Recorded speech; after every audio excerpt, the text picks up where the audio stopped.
My beautiful family and friends, my reflections. How are we? Doing good? Barely. Because that Mercury Retrograde almost took us out.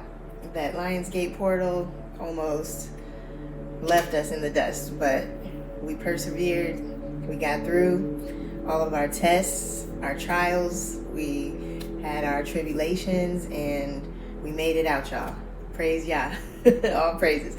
We're here because we passed. Okay, we're in a new frequency now, and I can feel it. It's a higher frequency. I am not who I was a year ago, or even 2 days ago. It's constantly refreshing itself and clearing itself, this new energy, and it feels like, where are we going? It's not even clear, but it just feels like we know what to do now, because it has to do with how we were tested. If it was a test of patience, now we know how to be more patient. If it was a test about anger, now we know how to take a breath and not let that anger go from 0 to 100. And it just feels lighter now, because just even a couple days ago I was experiencing some unfair situations or very frustrating energy, and it peaked basically before we were able to start moving forward.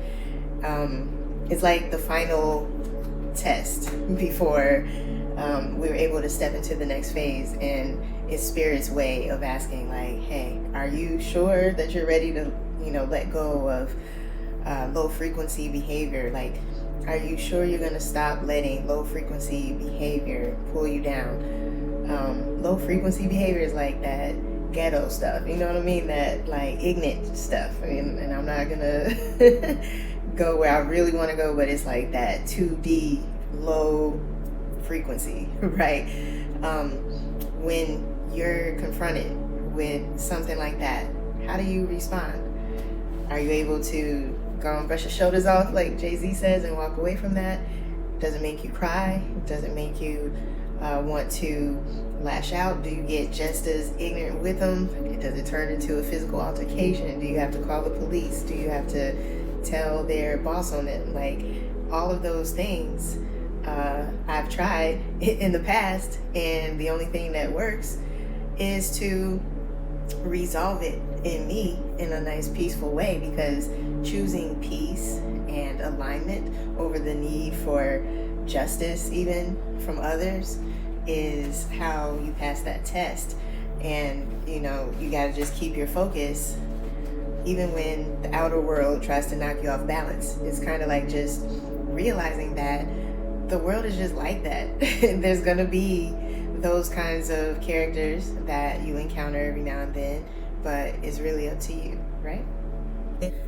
The good news is the tests that come from Spirit usually cluster right before there's a major breakthrough. So with that energy of Mercury retrograde, it usually brings up unresolved patterns, miscommunications, and situations where people really show their true colors, and their true nature is revealed. And also the full moon that we just had, it amplifies emotions and endings even. And so we put those two things with the Lionsgate portal, which was on August 8th. Especially if you've been intentionally calling in new energy, then you're gonna get tested. It's gonna often come with, it's like an initiation into the next energy shift. And so if you were experiencing some really frustrating and like, so irritating type of situations, just know that you've likely closed out an old cycle. So congratulations, you've made it to the other side. And what's ahead is lighter energy, and you're more wise. You get to consciously leave situations behind, and you don't have to carry them into the new energy. Matter of fact, it needed to be left behind in order to truly be finished and truly close it out. what I have to do is a cord cutting ritual to truly ensure that the energy has been cut and left behind. And so if you want to know how to do it, it's easy. You just need a quiet space, a candle that's white for clarity and for release, a bowl of water and some salt in it. That's for cleansing, and then just a paper and pen, because you're gonna name the cords that you want to cut. So on paper, just write the names or short descriptions of whatever situation you're in, like the demanding refund situation that I went through with a customer, right? That was one I would write down. The ignorant post office clerk, that's another one. Maybe even going as far back and listing my ex-husband's legal avoidance during the divorce process. Anything that I can think of that may have come up during the Mercury Retrograde or the full moon or the Lionsgate portal time, this recent time, right? I'm going to write it down, and you can write down your own personal experiences, right? And then just acknowledge, what was the lesson? What was the purpose of going through that? What was it teaching you? So, for me, I have the right to protect my peace.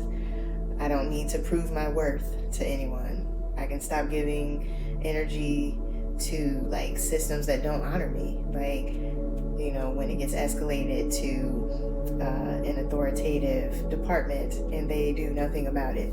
It's like I'm just able to write down how I feel and what lesson I learned in that.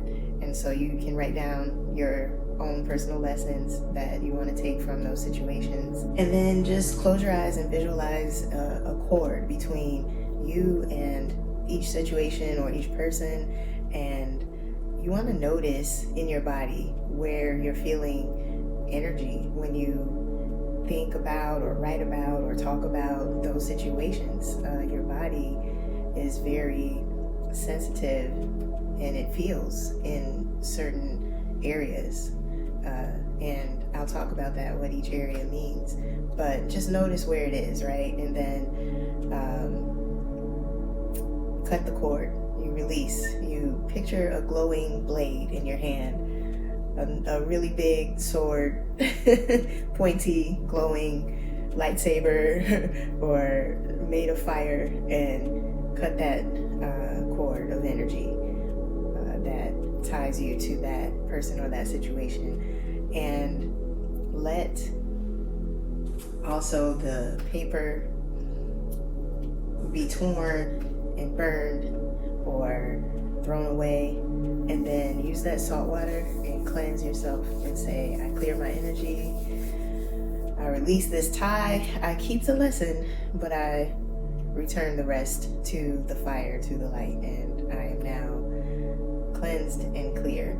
And then the last step is just to light the candle and sit for a few minutes just feeling your own energy and your own body, because you don't want to feel like any of that old past energy is still there, right? That's how you know that you have truly left it behind.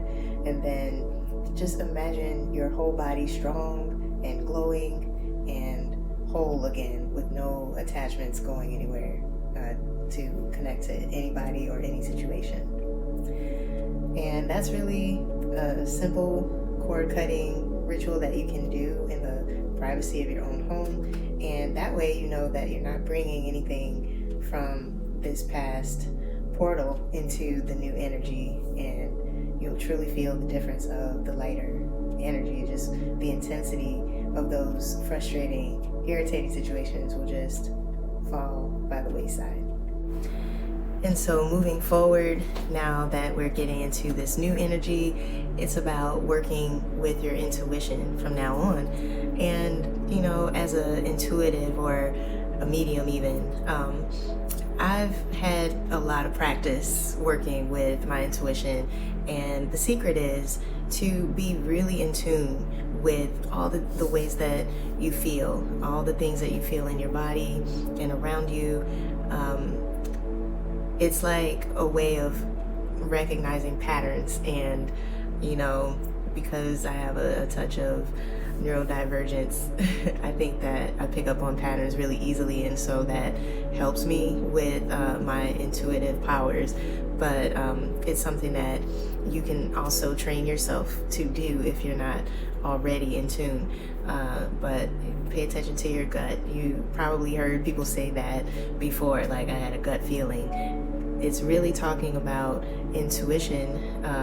When you feel it in your gut, that's like an immediate yes or no area, and it's mostly for safety. But a example that I like to give is, like, if I showed you a chili dog that has a lot of toppings on it, like loaded with onions and loaded with melted cheese and and maybe some mustard, and I'm like, do you want this? You would get a strong yes, like, hell yeah, give me that, yum yum yum. Or it would be like, hell no, like, yeah, pass. Hard pass.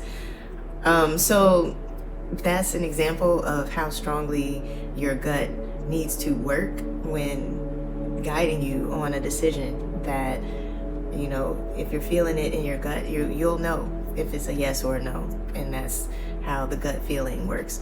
And then next is the heart. You may feel it in your heart. If there's emotional truth, like someone like very sincerely saying their truth, and you feel it and it stirs you in your heart, those compassion types of cues will let you know that your intuition is weighing in that situation, and it's a situation to trust, right? The next body mapping area is the throat, and that's kind of like when you need to speak or stay silent. You may get a nudge at certain times where it's like, oh, I'm gonna say something, and you just blurt it out, and you get it out, and you let it ride. You barely think about it, right? You just boom, say what you need to say. But then there's other times where you're really biting your tongue and you're like, don't say anything. That's your intuition that is telling you when to speak or when to stay silent. And listen to that as well, so that you can avoid putting your foot in your mouth or really making a situation escalate. And then you have your crown chakra or your third eye. These are more of the mental and just downloads, right? When you get flashes of genius or visions, that's also your intuition that shows you that. And I've gotten really good at listening to my intuition and just trusting it, right? But unfortunately, if you keep ignoring your intuition, it's going to stop coming around or stop giving you those types of guidance or clues. It's going to just stop. And it'll take some time to retrain it or to trust it again and develop that connection of trust with you and your higher self, your intuitive self. And so with the new energy, make sure that you're being mindful of those things and really tapping in. I get messages a lot. There was a message that came through in the form of like a medium's message on social media, and I was getting ready in the morning, and it said, do that thing that you're telling yourself that you don't want to do, like, do it anyway. Go to that place anyway, even if you say, I don't really want to go there. And my intuition kind of tapped my head at that point, like, listen to that. So I did. And that day was Sunday, which was when I was heading to a performance that my daughter did in Wisconsin. So my daughter invited me to this concert kind of last minute. I didn't want to do the 3-hour drive, and I was leaning toward, no, I'm not gonna go. But when that intuitive message came in by way of that that medium's reading on the social media. I think it was TikTok or YouTube, I can't remember, but I decided, okay, I'm gonna go. And good thing I went, because after many of the performers took the stage, this torrential downpour came out of nowhere. And I guess it had come over from Milwaukee, because I had also seen footage on TikTok of Milwaukee being completely flooded in the downtown area, and I even checked on family members who live in Milwaukee to make sure that they were good. Some experienced a little bit of flooding at their homes, some experienced their lights and power going out, and there was just different things going on. Wait. Yo. So what's the situation? Where did the camera go? I'm just trying to say,